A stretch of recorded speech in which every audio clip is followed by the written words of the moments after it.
Hello everyone, शुरू करते हैं आज का ये lecture related to electronics for MSc and BSc. सबसे पहले ये डिस्कस कर लेते हैं कि आज के इस लेक्चर में हम क्या पढ़ने जा रहे हैं।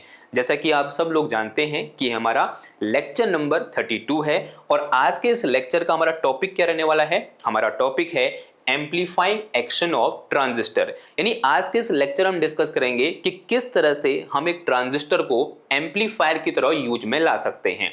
अब जो पहला सवाल हमारे दिमाग में आता है वो ये है कि भाई एम्पलीफायर क्या होता है।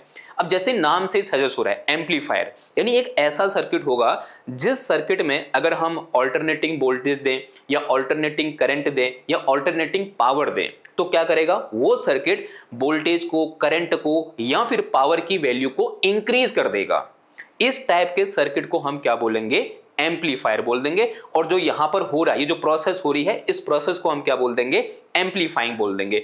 और ये प्रोसेस करने के लिए हमें किसकी जरूरत पड़ती है, ट्रांजिस्टर की जरूरत पड़ती है और उसी को हम क्या बोलेंगे, एम्पलीफाइंग एक्शन ऑफ ट्रांजिस्टर बोलेंगे। ठीक है, तो इस तरह से आपने कॉपी निकाल ली होगी। तो कॉपी में सबसे ऊपर हेड डालो क्या, एम्पलीफाइंग एक्शन ऑफ ट्रांजिस्टर। जो लेक्चर नंबर 31 है उसको हम क्या कर रहे हैं, कंटिन्यू कर रहे हैं। कल हमने क्या पढ़ा था कि किस तरह से कोई एक ट्रांजिस्टर एक्शन में आता है, वहां पर कोई रिवर्स बायस कैसे होता है, फॉरवर्ड बायस कैसा होता है, एमीटर क्या होता है, बेस क्या होता है, कलेक्टर क्या होता है, ये हमने कल डिटेल में क्या कर रखा है, डिस्कस कर रखा है।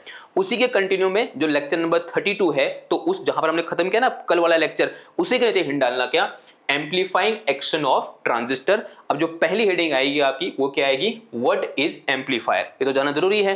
तो एम्पलीफायर क्या है भाई, अभी मैंने जैसे समझाया आपको क्या है amplifier. N amplifier is a circuit consisting at least one transistor. उसमें कम से कम एक ट्रांजिस्टर तो होगा ही होगा। विदाउट ट्रांजिस्टर वहां पर एम्पलीफिकेशन नहीं हो सकता। फिर क्या है भाई, which is used for increasing the voltage, current और पावर इन अल्टरनेटिंग फॉर्म।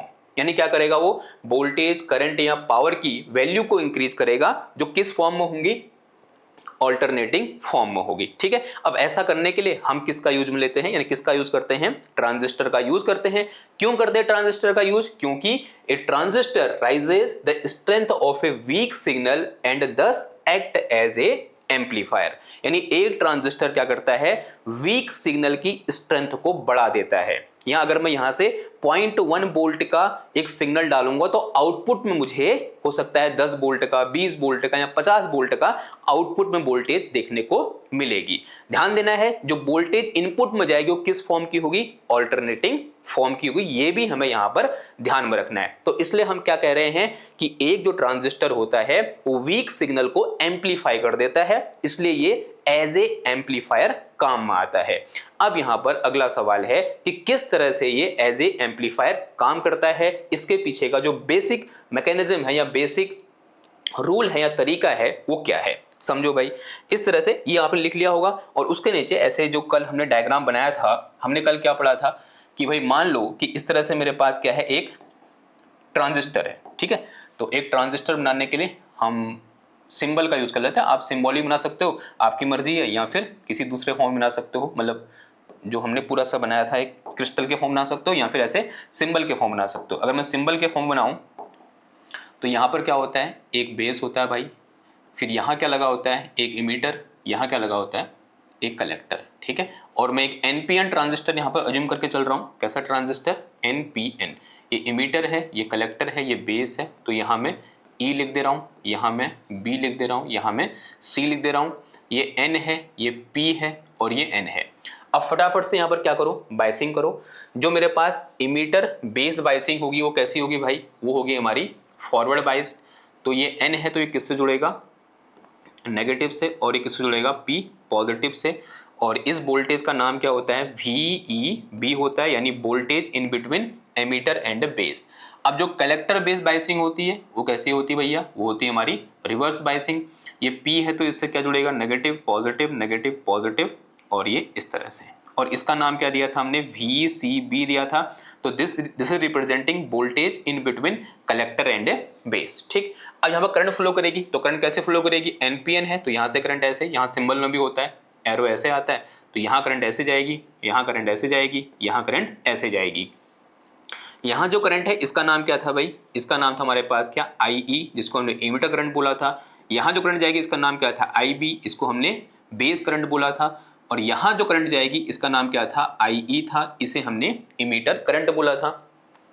अगर मैं इस जंक्शन में क्या लगाऊं, किरचॉफ का रूल लगाऊं, तो यहां से मुझे साफ साफ देखने को मिल रहा है कि जो IE है वो किसके बराबर है, IB प्लस IC के बराबर है। ये बात हमने कल भी डिस्कस की थी।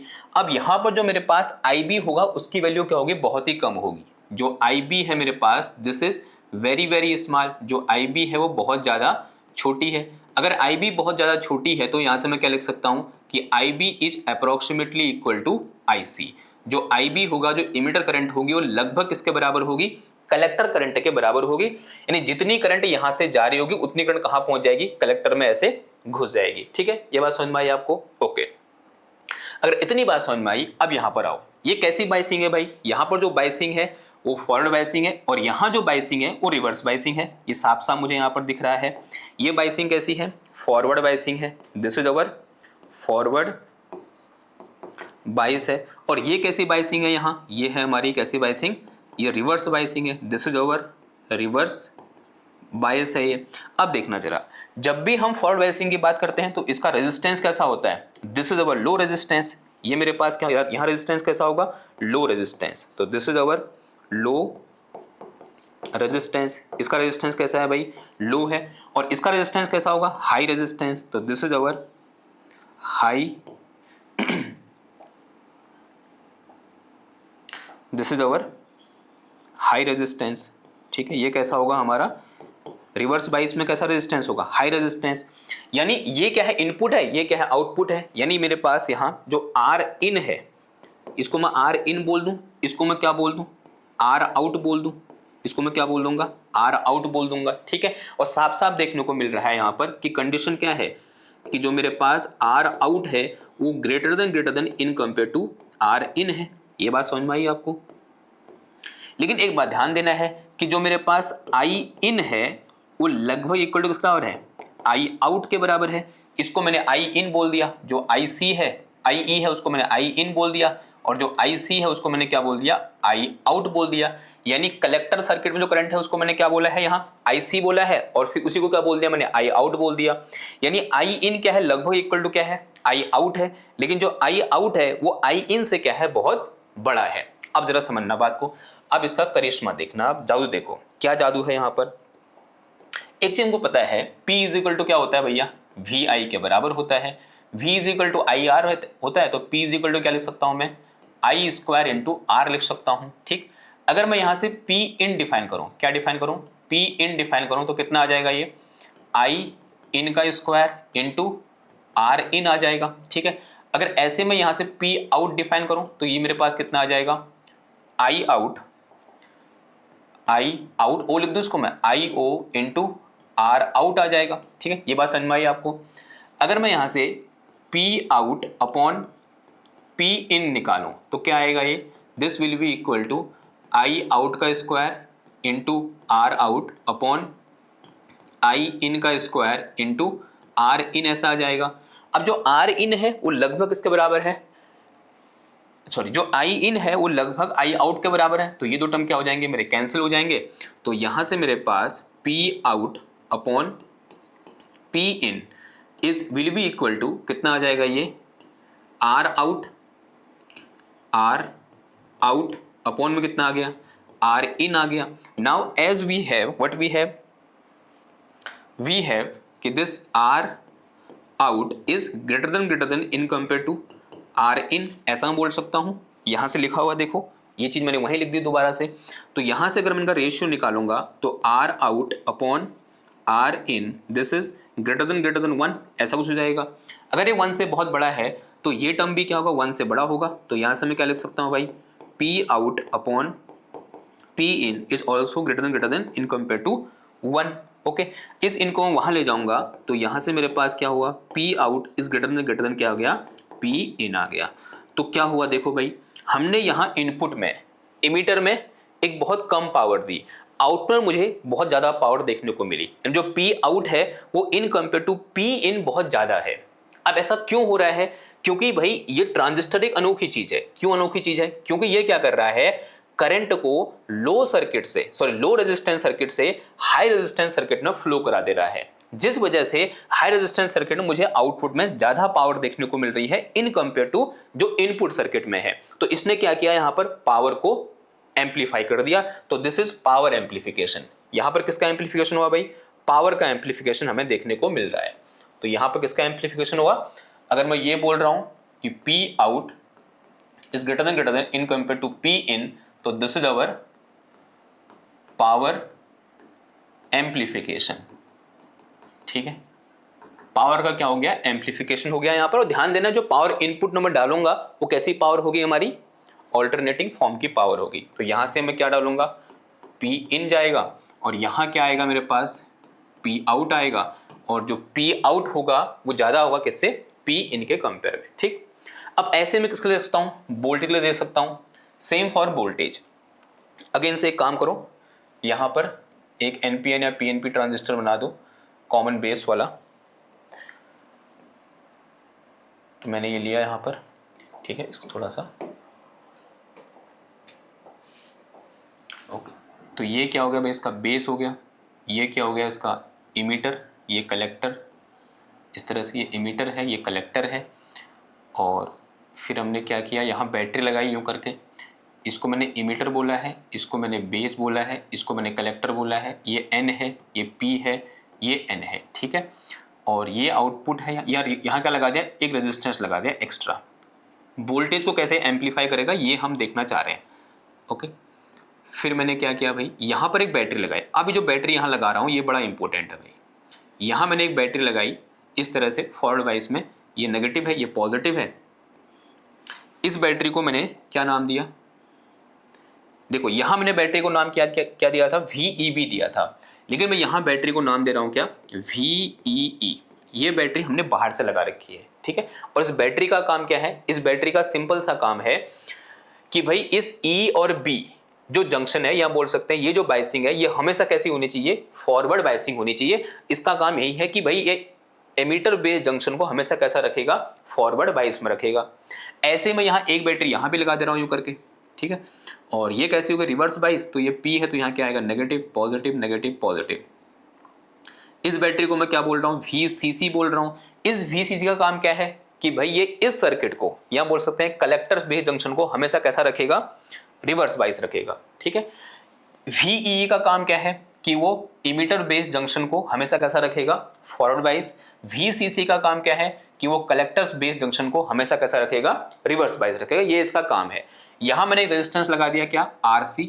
इसको मैंने क्या बोल दिया, RC, जो कि लोड रेजिस्टेंस है, जिसकी वैल्यू हाई होगी, 1 किलो ओम या 10 किलो ओम, उसके बीच में हो सकती है, उससे ज्यादा भी हो सकती है। ठीक, अब मुझे क्या करना है भाई, यहाँ पर एक इनपुट सिग्नल देना है। तो उसके लिए मैंने क्या बना दिया, यहाँ पर एक इनपुट सिग्नल देने के लिए रास्ता बना दिया। ठीक है, यहां से मैं इनपुट दूंगा और मुझे आउटपुट कहां मिलेगा, इस लोड के टर्मिनल के बीच मुझे यहां पर आउटपुट देखने को मिलेगा। ये जो RC लोड है, इसके टर्मिनल के बीच मुझे यहां पर आउटपुट देखने को मिलेगा। बात आई समझ में। अब जो यहां से इनपुट सिग्नल आएगा वो किस फॉर्म में होगा, ऑल्टरनेटिंग फॉर्म में होगा। इस तरह से ये मेरे पास क्या है, Vin है, ये मेरे पास क्या है, Vin है। अब जैसे ही यहां से इनपुट जाएगा, देखो पहले तो यहां पर बाइसिंग है। अगर यहाँ पहले बाइसिंग है तो इस तरह से यहाँ पर करंट फ्लो कर रही होगी, कुछ ऐसा हो रहा होगा। ओके, अब मैंने यहाँ पर सर्किट तोड़ा। अब मैं यहाँ पर कह रहा हूँ Vin दे रहा हूँ। मैं जैसे ही यहाँ से इनपुट दूंगा, इनपुट देते ही क्या होगा, यहाँ पर वोल्टेज की वैल्यू चेंज होगी। अगर वोल्टेज की वैल्यू चेंज होगी तो यहाँ पर जो मेरे पास इमीटर करंट है, इमीटर करंट यानी IE है, इसकी वैल्यू में चेंज आएगा। अब इस इमीटर करंट की वैल्यू में चेंज आने की वजह से इस इक्वेशन को देखो, कलेक्टर करंट में चेंज आएगा। हाँ जी आएगा। अगर इमीटर करंट चेंज होगी, इसका मतलब जो कलेक्टर करंट होगी यहाँ IC होगी, उसकी वैल्यू में चेंज आएगा। IC will change. अगर IC में चेंज आएगा तो यहाँ पर जो पोटेंशियल ड्रॉप होगा उसकी वैल्यू में चेंज आएगा नहीं आएगा, हाँ जी आएगा। तो देखो भाई, अगर मैं ये बोलूं कि जैसे मैंने यहां से कुछ इनपुट दिया, इनपुट वोल्टेज देते ही यहां पर जो मेरे पास डेल्टा E है, this is change in emitter current. ये मेरे पास क्या है, change in emitter current, E current बोल दो इसको मैं। ठीक है, तो this is change in emitter current. इसके करस्पॉन्डिंग इतना ही चेंज, लगभग इतना ही चेंज मुझे कहां देखने को मिलेगा, कलेक्टर में देखने को मिलेगा, या बोल सकते हैं जो IC है उसमें देखने को मिलेगा। जैसे मैंने यहाँ पर वोल्टेज को चेंज किया, वोल्टेज को चेंज करते ही कलेक्टर करंट क्या हो, सॉरी इमीटर करंट क्या होगी, चेंज हुई। जितनी इमिटर करंट चेंज होगी लगभग लगभग उतनी ही कलेक्टर करंट भी चेंज होगी, बिकॉज ये रिलेशन है मेरे पास IE approximately equal to IC। यहां तक बात समझ में आई? तो this is change in C current या कलेक्टर करंट बोल सकते हैं हम इसको, ठीक है, ये बात समझ में आई। अब जैसे यहां पर डेल्टा IC क्या है, चेंज इन कलेक्टर करंट है, तो अगर मैं यहां पर पोटेंशियल ड्रॉप देखूं, अगर मैं V आउट निकालूं across this RC, this will be equal to delta IC into RC। अब ये जो RC है इसकी वैल्यू बहुत ज्यादा है, अगर ये RC की वैल्यू बहुत ज्यादा है तो यहां से मैं क्या लिख सकता हूं कि जो V आउट होगा वो greater than in compare to V in होगा नहीं होगा? जो V आउट होगा वो V इन से क्या होगा, बहुत ज्यादा होगा। फॉर एग्जाम्पल, मैं एग्जाम्पल से आपको समझाने की कोशिश करता हूं, यहां पर देखना जरा। अगर मैं यहां पर एग्जाम्पल लूं, एग्जाम्पल क्या ले रहा हूं, थोड़ा सा और खिसका देते हैं। देखो भाई समझो, एग्जाम्पल ले रहे हैं, मैं ये बोल रहा हूं कि जो मेरा V इन है वो कितना है, V इन की वैल्यू 0.1 वोल्ट है, यानी मैंने इनपुट में 0.1 वोल्ट का क्या किया, वोल्टेज चेंज किया, और मैंने अज्यूम किया कि इस 0.1 के करस्पॉन्डिंग जो डेल्टा IE है वो कितना है, लेट अस से this delta IE is 0.1 ampere. जो डेल्टा IE है यानी चेंज इन एमीटर करंट है वो कितना है, 0.1 एम्पियर, यानी बहुत छोटा करंट चेंज हुआ किसमें, एमीटर सर्किट में। अब जितना करंट एमीटर में चेंज हुआ उतना ही करंट कहां चेंज होगा, कलेक्टर में भी, यानी डेल्टा IC भी कितना होगा, delta IC is also approximately equal to 0.1 ampere. ठीक, अब मान लो ये जो मेरे पास RC है ना, इसकी वैल्यू कितनी है, 100 ओम है, कितनी है 100, ज्यादा बड़ा नहीं मान रहे, कितना मान लिया मैंने इसको, 100 ओम मान लिया। अगर डेल्टा RC 100 ओम है तो यहां पर जो पोटेंशियल ड्रॉप आएगा यानी आउटपुट अक्रॉस दिस RC होगा वो V आउट होगा, and this V out will be equal to कितना होगा, डेल्टा IC इंटू कितना आ जाएगा, RC। अब डेल्टा IC कितना आया, 0.1 आया, इंटू RC कितना है भाई, 100 है, तो आंसर कितना आ गया यहाँ पर, 10 वोल्ट आ गया, आंसर इज 10 वोल्ट। हमने दिया कितना भाई, 0.1 वोल्ट, आउटपुट में कितना मिला मुझे, 10 volt.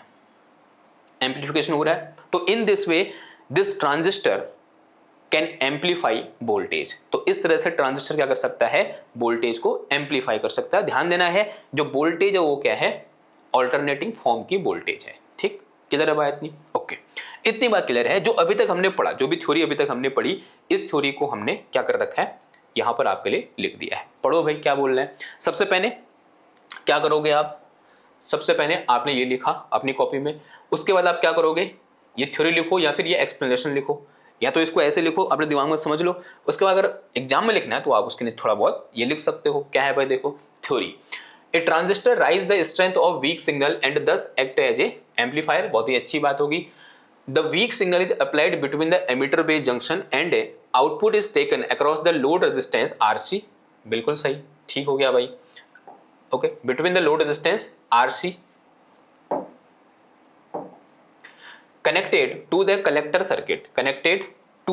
circuit, the input circuit should always forward bias to do so a DC voltage VEE, ये बहुत इंपॉर्टेंट है, a DC voltage VEE is applied in the input circuit in addition to the signal. This DC voltage is known as bias voltage, उसका नाम क्या है, bias voltage है, and its magnitude is such that it always keeps the circuit in forward bias regardless the polarity of signal. इसका मतलब क्या हुआ, देखो इनपुट में AC वोल्टेज है, यानी एक बार पॉजिटिव फिर नेगेटिव, चाहे यहाँ नेगेटिव वोल्टेज हो या पॉजिटिव वोल्टेज हो, ये बायसिंग हमेशा कैसे रहेगी, फॉरवर्ड बायसिंग। उसका ये काम कौन करेगा, ये VE, ये बैटरी करेगी। ठीक है, फिर क्या बोल रहा है भाई, देखो as the input circuit has low resistance therefore a small change in signal voltage cause an appreciable change in emitter current. This cause almost same change in the collector current due to transistor action.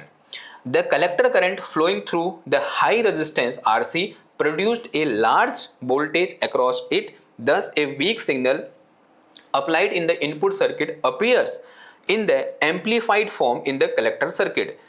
It is in this way the transistor act as an amplifier. Simple सी बात है। Okay, ये बात समझ में आ गई। अब एक छोटा सा क्वेश्चन कर लेते हैं। क्या कहना है भाई क्वेश्चन का, समझो। क्वेश्चन कह रहा है a common base transistor amplifier has a input resistance of 20 Om.